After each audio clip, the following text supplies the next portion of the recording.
สบายดีทุกคนหนาก็ไม่ได้สวยบ้างมาเอาคิวพี่ตาออกก่อนมื้อนี้ลงมาสวนทุกคนมาลงมาเห็ดอันสวนผักเลยใช่ไหมเบิ่งเลยดินนี่วิริพรวนดินวิริสิปลูกผักปลูกหมักโมหมักแตงอันนี้กะไว้แล้วอันนี้เบี้ยผักมามาเป็นกำลังใจให้มิลีแหน่เห็ดสวนผักได้ทุกคนเลยสิปลูกหมักโมหมักแตงหน้าก็ยังไม่ได้สวยมาแต่เศร้าพอแหละมันจะขอปรับกล่องลงก่อนเนาะ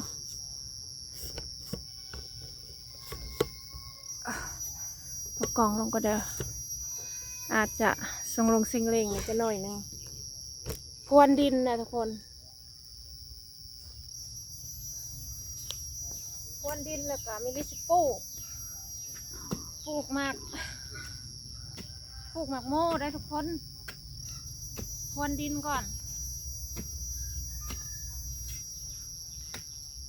ช่วงนี้มันมีเวลาลงคลิปเลยทุกคนเห็ดเวียกหลายเลยช่วงนี้เวียกค่อยหลายเลย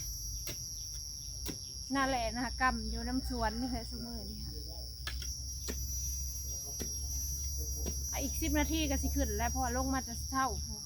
ขึ้นไปหากินข้าวแล้วก็สิลงมาต่อเพราะว่าอันมื้อนี้มันห่มนะมิลลี่คิดว่ามิลลี่สิขุดให้มันแล้วภายในมื้อนี้กินข้าวแล้วก็ลงมาต่อมาขุดต่ออีก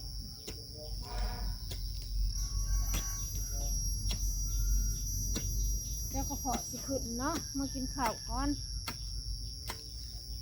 แต่ขอถ่าย10 นาทีเห็ดแต่เฮิงเลยหรอกแต่ว่าลืมไม่ได้ถ่ายนะไม่ได้ถ่ายคลิปนะ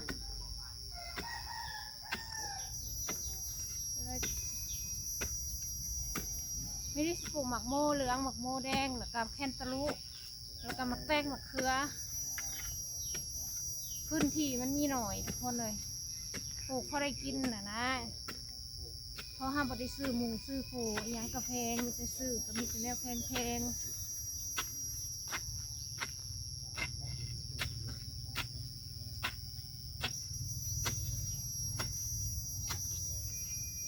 มือข่อยด้านหมดละยามันเนาะ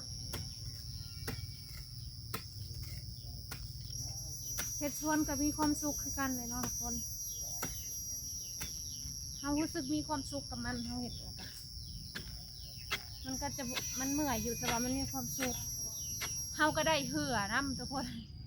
ได้เหื่อน้ำ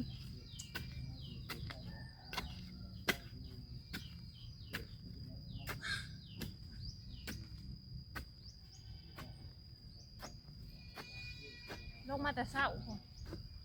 ตื่นมาเลยลงรถมาได้ช่วยหน้าช่วยตาเกลือไก่แล้วก็มาเห็ดอันนี้ต่อ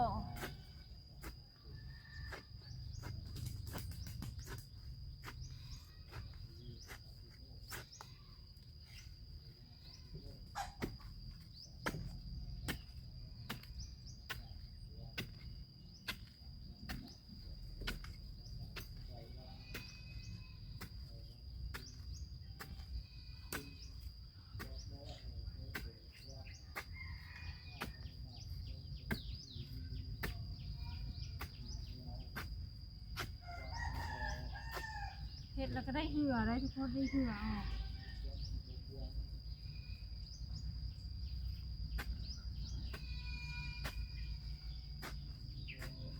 ฝนตกกับตกแบบว่าตกบ่แห้งดินมันก็เลยยังแข็งอยู่พอดีสุ่มในทั้งหนานี่แหละสุ่มลงได้ประมาณนั้น2 ข้อมือน้ำพ้นน่ะแต่ถ้าว่าซอยแห้งเขาได้น้อยหนึ่ง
ก็ไม่ได้หลาย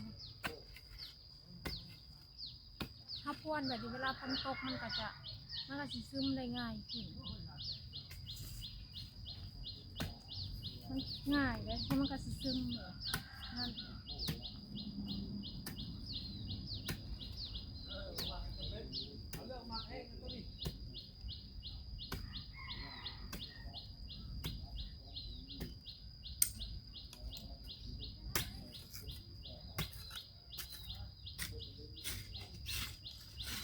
หัวเอาแบบนี้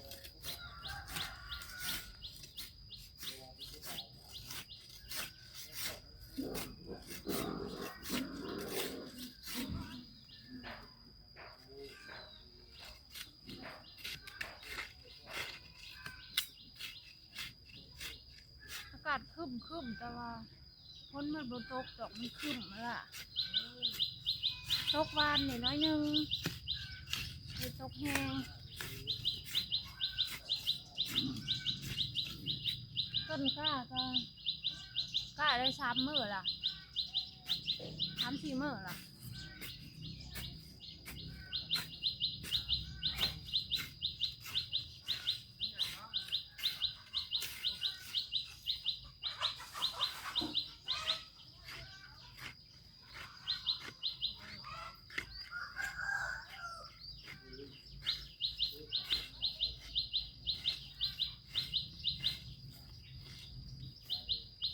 เฮ้ย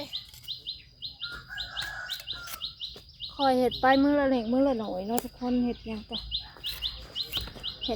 คอยเห็ดมื้อละเล็กมื้อละหน่อยมันจังเดียวไว้ไม่ใช่มื้อละเล็กมื้อละหน่อยปึงหนาวคอยเจ้าต้องทำใจมาอยู่บ้านเฮาตากแดดตากลมมันก็แบบนี้แหละเปลี่ยนบรรยากาศทุกคนเลย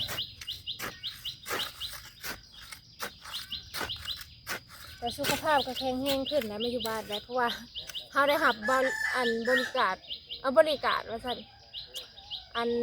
อากาศบริสุทธิ์เนาะเป็นบัดก็บ่ค่อยเป็นแล้วเริ่มดีขึ้นแล้วภูมิแพ้ก็เริ่มดีขึ้นแล้วเพราะว่ารักษาแบบว่าให้รักษาบุตรเงินหลายทุกคนเลยรักษาตัวเองค่ะภูมิแพ้นะ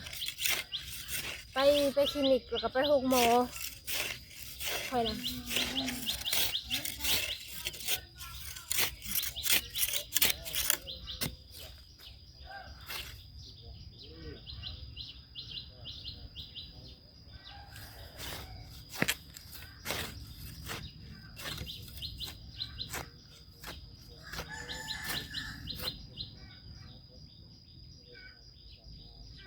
เท่อลีลูกนี่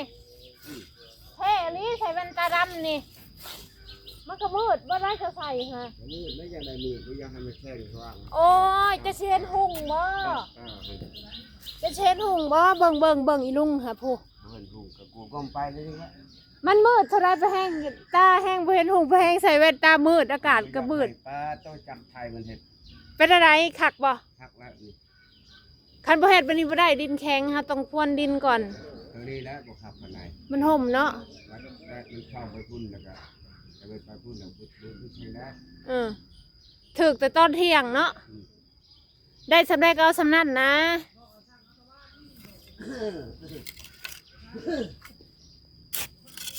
ไถนาอีลุงว่าแล้วว่าข่อยไถนาเราไปอันนั้นเราไปเฮือนดินเฮือนนั้น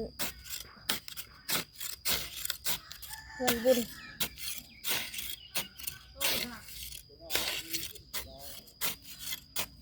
ก่อนเขาสิปลูกเนี่ยเขาก็ต้องเตรียมดินเนาะเตรียมดินให้พร้อมควนดินให้พร้อมก่อนแล้วเขาก็สิหาเอาปุ๋ยเอาอีสังมาใส่เอาปุ๋ยคอก